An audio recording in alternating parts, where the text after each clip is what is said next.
I am in Nicholasville, Kentucky at Camp Nelson National Monument. This is the newest national park. President Trump declared this a national park less than a year ago. So it was a museum before this designation. So they're still working on developing the site. I think it's pretty much original to how it was before the National Monument came to be. So we're gonna go check this out. All right, first we're gonna check out the Camp Nelson Interpretive Center. There you can see the seal of the National Park Service. There's the indoor sign proclaiming this site a national monument. It was created using the Antiquities Act, and it's been renamed again, so it's now technically Camp Nelson Heritage National Monument. And even though I gave up a long time ago on collecting the national park stamps, here's the stamp of the newest national park. Due to the camp's role during the Civil War, it is declared a National Historic Landmark. And we're now entering the museum. I do believe it's largely unchanged since it was turned into a national monument, and there's a topographical map of the camp. Camp Nelson was established in 1863 as a recruitment station and supply depot for the Union Army near the Eastern Tennessee front. Here is a replica quartermaster station, a central distribution center for all sorts of supplies required by the Army, and they have a somewhat creepy wax quartermaster with all sorts of replica supplies that would have been stored here.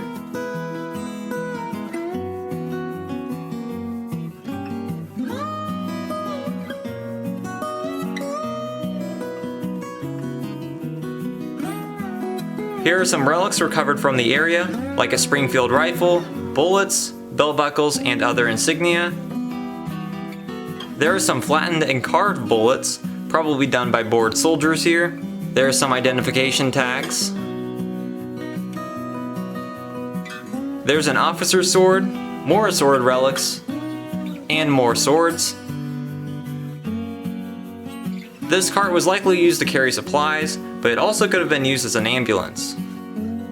And here we have a Civil War hospital setup. The camp did have medical supplies and doctors. The facilities here were a little better than the makeshift hospitals that are closer to battlefields, but still this guy's not too excited. And there is a genuine Civil War era surgeon's kit that would be used for amputations. The camp is most prominently known for its role in the training of black troops. The camp was established here in the slave border state of Kentucky, which did not join the Confederacy. Because of this, slaves were not freed in Kentucky after the 1861 Confiscation Act or the Emancipation Proclamation. However, in 1863, recruitment efforts into the Union Army were made for black troops, and Kentucky recruited and trained more than 23,000 colored troops, and 8 of the regiments were founded here at Camp Nelson, and 5 others were stationed here. Kentucky ended up producing the second most number of black troops than any other state. There was also an influx of African American refugees that came here to this camp seeking refuge. While they showed up even before the enlistment of colored troops was allowed, many of the refugees were the family members of colored troops. There were efforts made to help, but the Army was not prepared to handle such large numbers. In November of 1864, the camp commander ordered the refugees forcibly expelled, and their makeshift shelters were leveled.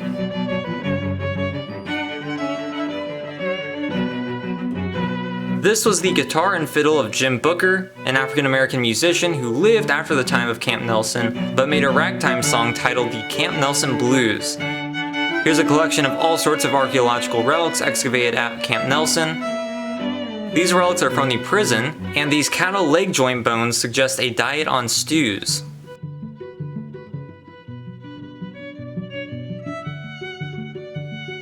An 1861 Springfield rifle musket, commonly issued among the Union Army. Some fired bullets from Fort Putnam, which was part of the camp's fortification line, and some nails and spikes.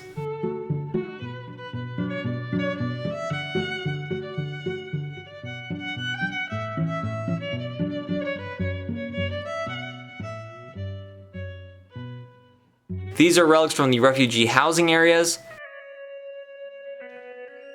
and these are from the original refugee camp. Right by the visitor center is the only remaining structure from Camp Nelson, the Oliver H. Perry House, also known as the White House. At the base of this flagpole is the memorial to the men of the 5th and 6th Colored Cavalry Regiments, who died at the Battle of Saltville, Virginia, and the many who were also victim of a massacre of their regiment in Simpsonville, Kentucky. It is built in the Greek Revival style, and it's unfortunately not open for tours at the moment. They have restored the interior, there's lots of Civil War graffiti, and I hope they'll let you go in at some point in the future. The Army seized the Perry's house when the supply depot was established here, and the house was used as living quarters for the quartermaster and commissary officers.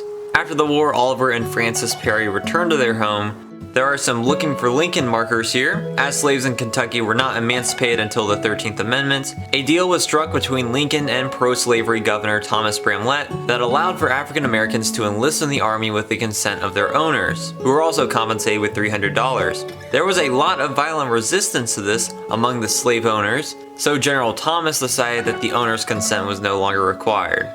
To the north of the White House is the site of the northern defense line of fortifications.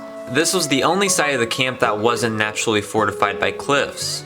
It was recognized that the camp would be a likely target for Confederate General John Hunt Morgan of nearby Lexington, and they were fully preparing for him to attack in July of 1863, when he was actually raiding Indiana and Ohio, and June of 1864. There was one attack that month, and General Fry, who was in charge of the camp, had to call volunteers among civilian employees, and they did successfully defend the northern fortification.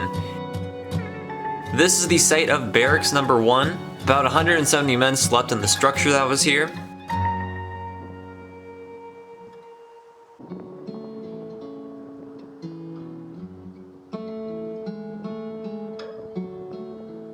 Along the northern fortification line were 3 sizable forts, and this is the remains of Fort Jackson. This was the middle of the defense line, with 10-foot high breastworks. It had 6 12-pounder Napoleon cannons, and 1 30-pounder Parrott cannon.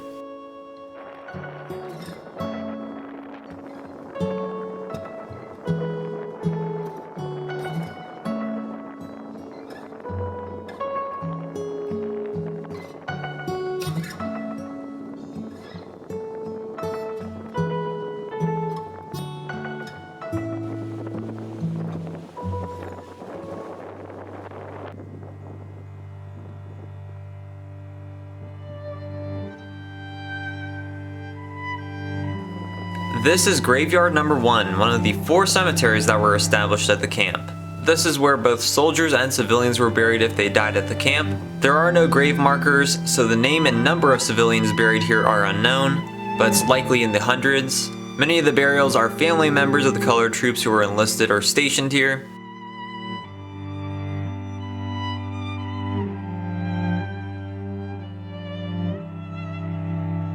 There were 217 soldiers buried and marked here, and they were exhumed and moved to the nearby National Cemetery, which we'll go to soon. There are also many white refugees from eastern Tennessee buried here. This cemetery also contains the graves of some of the victims of the November 1864 expulsion of the African American refugees. The expulsion was rapidly followed by extreme cold weather, and over 100 of the expelled refugees died from exposure to freezing temperatures. This caused the order to be countermanded, and housing for the refugees was built. The location of the cemetery was identified by dogs in 2003.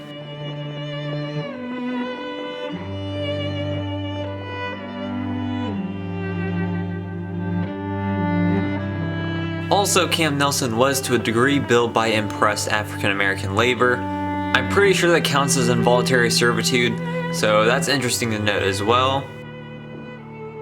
This is a reconstruction of Fort Putnam, which was another of the original forts. The 3-side earthwork with the wooden braces originally held the eastern line. While the other fortifications were being built, it was later a second line of defense. This reconstruction is an example of what all 7 forts look like, with the 13 gun platforms.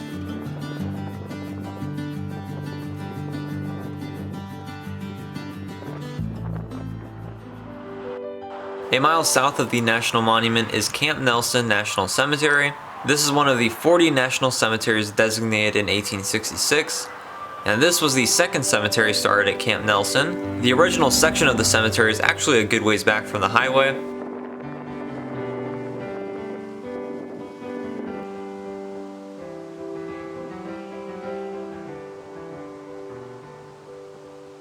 There are 2,452 Civil War veterans buried in this section. It includes the graves of over 2,000 Union soldiers who were recovered from nearby battlefield graves, such as the Union soldiers killed at Perryville. They are all reinterred here. There are also 837 known graves of African American soldiers, who all likely enlisted at Camp Nelson. All of their graves are labeled USCT for United States Colored Troops. The Confederate prisoners of war kept at Camp Nelson who died are also buried here.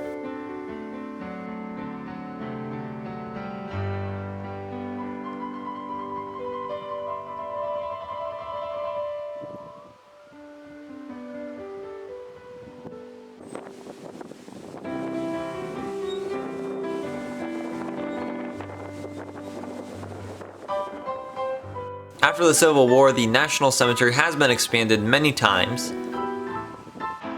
This is one of the newer areas of the cemetery. There is still open space here for burial of eligible veterans and spouses.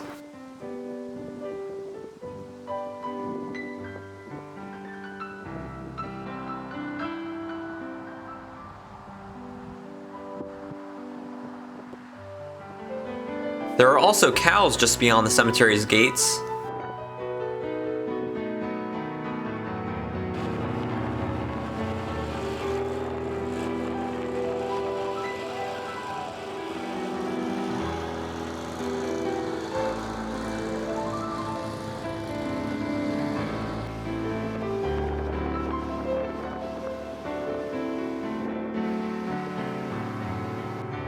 So Camp Nelson is a great new national monument. I look forward to seeing any changes or enhancements they make in the future. Please go check out my other videos, and thanks for watching.